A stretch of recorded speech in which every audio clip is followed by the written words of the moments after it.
And away to our left, the blue glass building, the headquarters for the HSBC, one of the richest banks in the world.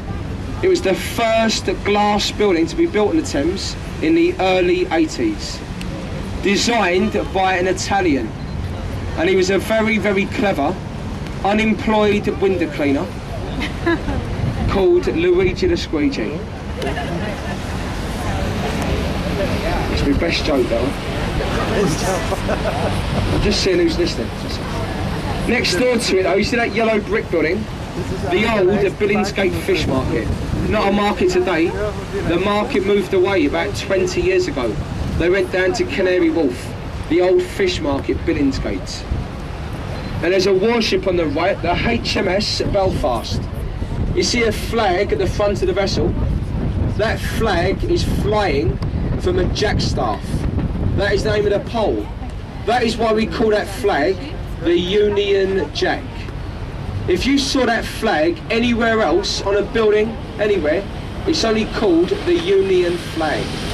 It's only a Union Jack on the jackstaff of a British naval ship. And they built the Belfast just before the Second World War. She was built in Belfast, Northern Ireland, in the same shipyard as the Titanic, the Harland and Wolff shipyard. She saw action in the war. She sunk the Scharnhorst. She also bombed the beaches of Normandy, D-Day. A very powerful vessel and very fast. Now we're probably cruising about 6 knots. That ship could do 40 knots. That's about 30 miles an hour. So it's very quick through water for a ship of that size. And away to your left at Tower Pier. We're going to go there shortly. So what we're going to do now, we're going to start to turn the boat. And as we get the wheel box out of the way, you're going to get a lovely view of the bridge. And they opened Tower Bridge 1894. You see, they had to build a bridge that could open due to the shipping that already took place here. And there was many designs. And they actually built the bridge as shipping still came up the Thames. It took about 11 years to build the bridge. It still opens about 4 times a week. But up until about 20 years ago, it was still opening about 30 times every day. A very busy river. Ships came in and out 24 hours a day.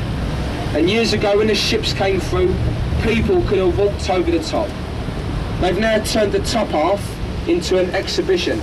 You have to pay about £8 to go to the top of that bridge. As we straighten up, just here to the right, the famous castle, the Tower of London. The oldest part of the building is in the middle, flying the Union flag, the Norman's Keep, the original part of the tower. They built it in 1078, in the reign of William the Conqueror. This building, it's been a palace, a residence, an observatory, but most famously, a place of imprisonment, torture, and execution. Just on that river wall, the bricked up archway, Traitor's Gate. Years ago, if you was a traitor to this country, you was rowed down the river from the Palace of Westminster, brought down the Thames on that very same journey by a Thames waterman like yourself, probably without a commentary. It was then taken through the archway into the tower to be executed in front of thousands of people, a paying audience to watch you be executed. The common form of execution, beheading. They chopped your head off with a large blunt axe. Some very famous people went through there. Anne Boleyn, Lady Jane Grey, Guy Fawkes. I think the bravest man was in 1305. William Wallace. Braveheart. Or maybe better known to some of us as Mel Gibson. but a very brave man indeed, taken into the castle to be hung, drawn and quartered. A very gruesome history. Houses the crown jewels today. It's a fantastic place. Well, on the right, that tall rocket-shaped building, the Swiss Re Tower, offices of Swiss Re. It's called the Gherkin building. You see, when they opened it about 6 years ago, it was all lit up a luminous green. And the media say they called it the Gherkin building. It looked like a big pickle on the opening day. So Gherkin, that's why they called it the Gherkin building. Designed by Norman Foster, who also designed City Hall, the building to your left. And that is the office for Boris Johnson, the Mayor of Greater London, at City Hall on your left. Well, we're going to go into the pier now, ladies and gentlemen. Going to make a very quick stop here. Now, thank you for listening, for your kind attention. And if you are standing up at the back, just hold tight, stand firm, as you may get rocked about a bit as you go into the piers. For everybody else that is seated in this area, please remain seated. We'll let you know when it's safe to leave. I doubt there'll be many of us leaving the boat here. I'm sure a lot of you are going to go down to Greenwich. And if you are going to go to Greenwich, just stay with us. So we're going to get you down there for about 10 to 5 to 5. If you'd like to get off the boat and you want to return today back to Westminster, go to gate number 2, just where the people are. There's a boat every 10 minutes. And the last boat today, 8 o'clock. It's the last boat back to West. You can catch your buses here. There's no buses at Greenwich. Okay, you can catch your bus on the right up at Tower Hill. Well, I hope you've enjoyed your little journey with us on the boat today. As we mentioned earlier, so we're not guides or commentators, as some of you know. So I know a few of you have been on the boat with us today. So we're the crew, Thames Watermen. We're employed for the safety. We gain our licence by doing a 5-year apprenticeship before we can become freemen of the river to captains these boats. And they don't employ guides on the river, they never have done. But so what we like to do, the crew, we like to mention the buildings, tell you about our river, and hopefully we add to your little journey, just make it a bit more interesting. All the commentaries, they're done voluntary by the crew, so we have a very old tradition here on the Thames. Just by the exit gate, we leave a champagne bucket, and it's left entirely up to you. So if you'd like to drop a couple of bob into the bucket, you'll be more than welcome to do so as you leave the boat. And of course, if you do not understand what a couple of bob is, we also accept American Express, Visa card, and a good old pound note. But whatever happens, whatever the outcome, thank you very much for listening. So you've been a lovely audience. Enjoy the rest of your day. God bless. Thank you very much. Thank you.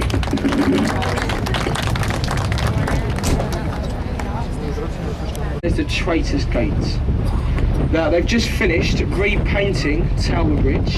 It's come up a lovely colour. Not the original colour. When they first opened the bridge, 1894, it was a brown colour, chocolate brown.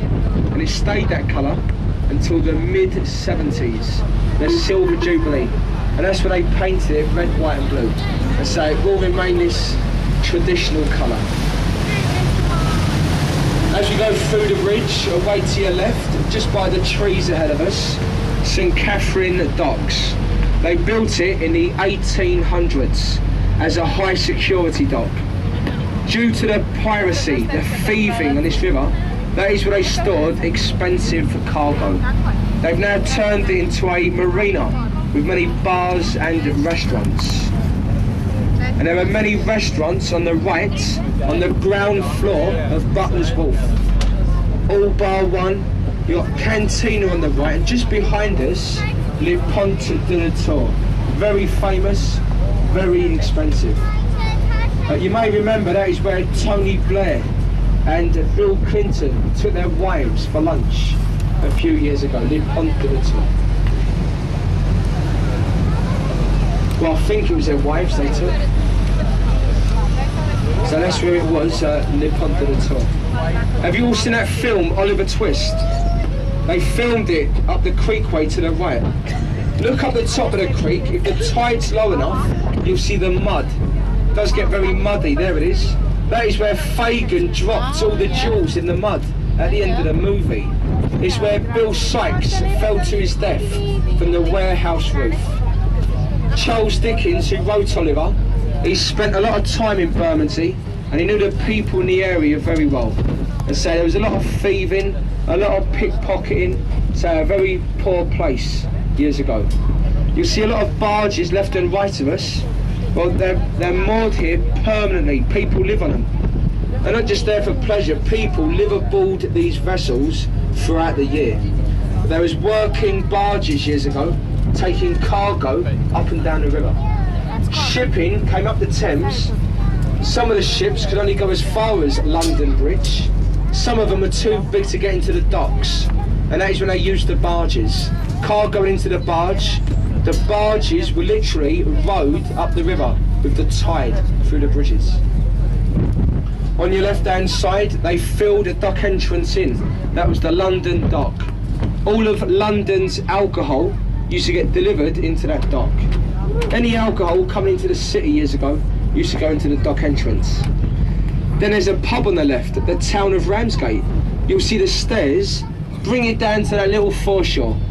That bit of foreshore there, that is called Execution Dock. That is where they used to execute pirates.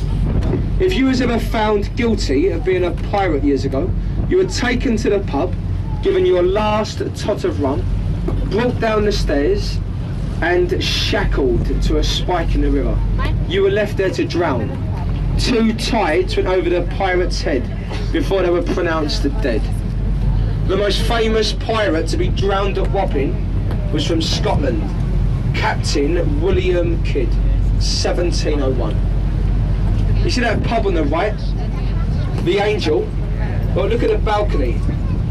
The judge that used to sentence those pirates, that's where he used to sit, drinking his beer. You might have heard of him. Judge Jeffreys. Has anyone heard of him? Yes, the hanging judge.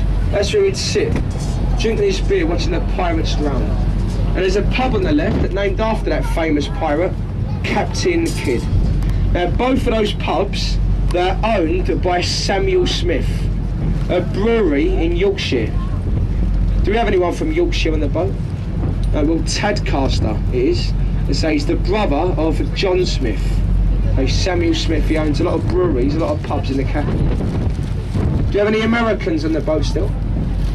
Well, on the right, a very famous pub, named after a very famous ship, the Mayflower.